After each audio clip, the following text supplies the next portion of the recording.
Bienvenue sur Africa 24 dans cette nouvelle édition du QG Week-end au sommaire de l'actualité. Le Burkina Faso, le Kenya et le Ghana étaient réunis du 27 au 31 août pour échanger sur la sécurité des frontières à Accra. Le partage d'informations pour une meilleure collaboration militaire était au menu des discussions.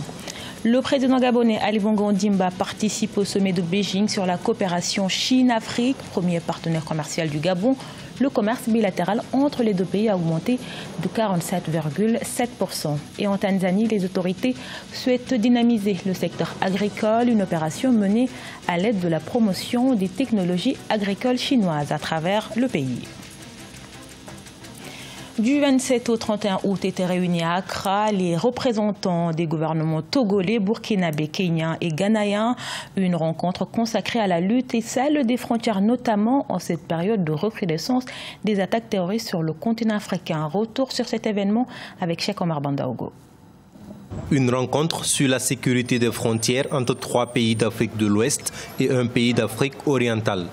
Du 27 au 31 août, les experts en sécurité du Burkina Faso, du Ghana, du Togo et du Kenya étaient en effet réunis à Accra au Ghana pour parler de la sécurité frontalière. Les ressources nécessaires aux pays qui sont directement concernés par le terrorisme sont tellement importantes que la recherche de ces ressources les amène à explorer toute opportunité qui se présente. À partir du moment où le sud du Burkina Faso est en proie aux attaques terroristes à l'heure actuelle, donc automatiquement le nord du Ghana et du Togo sont aussi concernés. Pour le Burkina Faso, durement touché par le terrorisme depuis plus de 3 ans, c'est une nouvelle alliance dans la lutte contre ce fléau qui se crée, principalement pour le partage d'informations.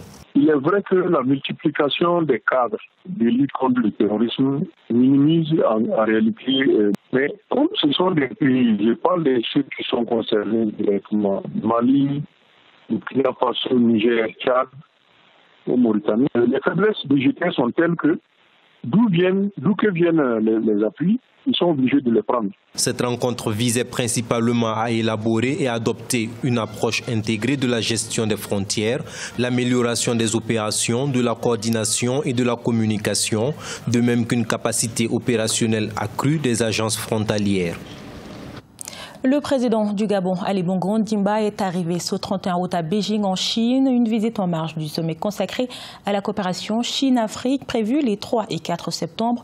Cette rencontre est également l'occasion pour les 2 chefs d'État de renforcer les relations sino-gabonaises pour un partenariat global. Nélé Claude Bessa.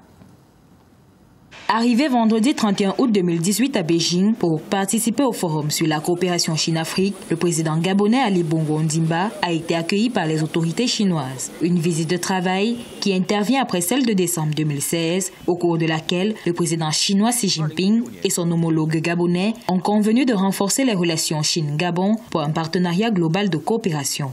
La coopération sino-gabonaise s'articule essentiellement autour des axes économiques, avec l'augmentation des échanges commerciaux dans les 2 pays, et autour des axes politiques, notamment avec les nombreux contacts entre les présidents de nos 2 pays, depuis ses excellences Omar Bongo Ondimba et Mao Tse-tung. Les statistiques douanières du Gabon montrent que la Chine est le premier partenaire commercial du pays depuis 5 années consécutives. Le commerce bilatéral entre les 2 pays a augmenté de 47,7% en glissement annuel pour atteindre 2,68 milliards de dollars en 2017.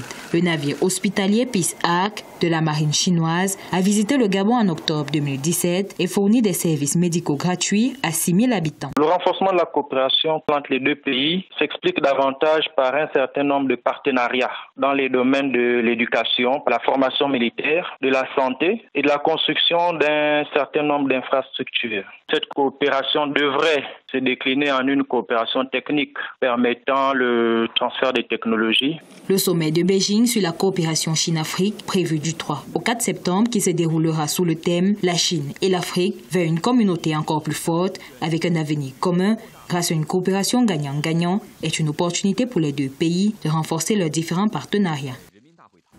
Et toujours en prélude de ce sommet, le Togo espère un nouvel élan au développement des relations sino-togolaises, un partenariat dont la sécurité et la jeunesse, qui représentent plus de 60% de la population togolaise, figurent en bonne place. Marcel Farba-Maroun.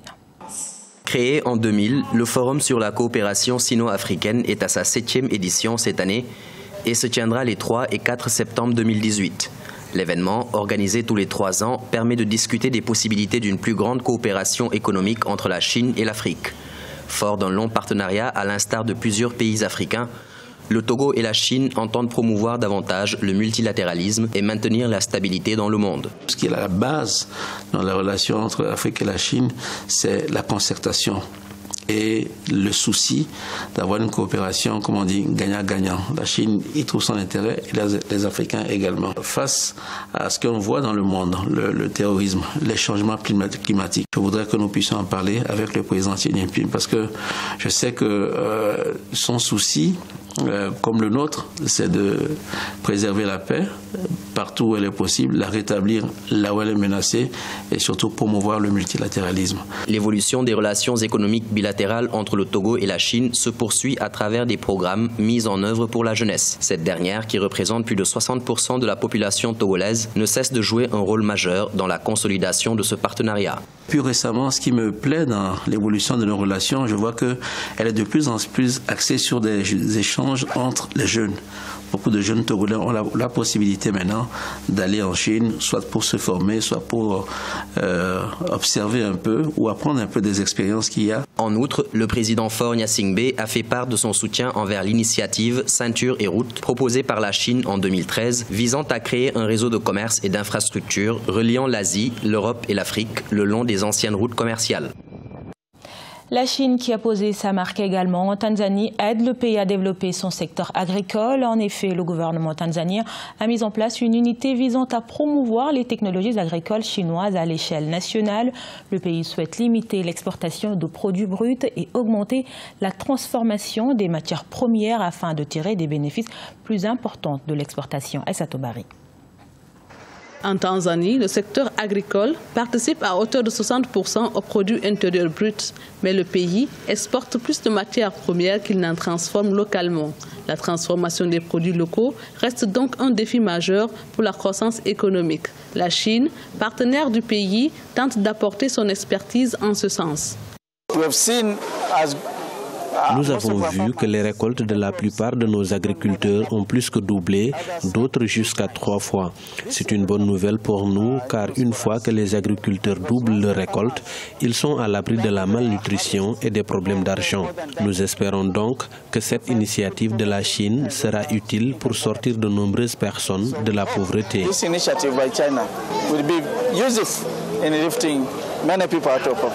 Dans la province de Morogoro, chaque année, environ 1000 hectares de champs de riz paddy à haut rendement sont cultivés, générant ainsi des revenus directs pour plus de 2000 agriculteurs locaux.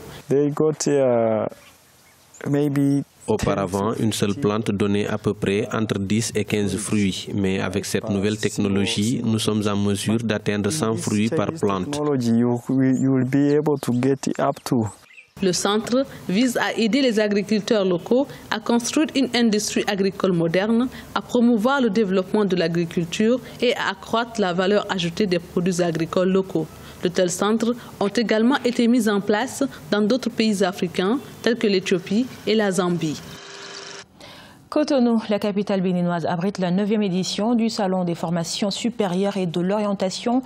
Ce rendez-vous permet de guider les nouveaux bacheliers dans leur choix de filière à l'université. Une aubaine pour ces derniers qui pourront ainsi opter pour des formations adaptées à leurs compétences. Lefteounou et Marcel Farba-Maroun. Le Salon des formations supérieures et de l'orientation SFSO a ouvert ses portes du 30 août au 1er septembre 2018 à Cotonou, la capitale économique du Bénin. Cette 9e édition a une fois encore mobilisé les différents acteurs du secteur éducatif supérieur par rapport à l'orientation, l'innovation et les perspectives des offres de formation. Le SFSO 2018 est axé sur le thème « Les formations à distance, une solution pour étudier chez soi ». Notre rôle, c'est de montrer les différentes opportunités de filières, déjà après le bac, mais aussi d'emploi. Cette école est une filiale de l'ESCAE, École supérieure de commerce et d'administration des entreprises de Niamey. Elle a été créée au Bénin en 2012 et a formé environ 150 diplômés experts comptables. Ce que nous faisons au niveau du cabinet, c'est que nous nous basons sur les techniques d'orientation pour pouvoir donc aider les jeunes bacheliers aujourd'hui et même d'autres personnes, des étudiants ou même des personnes qui sont plus âgées, à faire vraiment le bon choix pour la carrière. Les organisateurs du Salon des formations supérieures et de l'orientation entendent s'investir davantage afin de contribuer efficacement à la résolution du chômage des jeunes. Ils plaident pour une vulgarisation et une pérennisation de ce rendez-vous. Ce journal a été réalisé par l'ensemble de la rédaction. Merci pour votre fidélité. Retrouvez dans un instant une nouvelle édition de l'actualité sur Africa 24.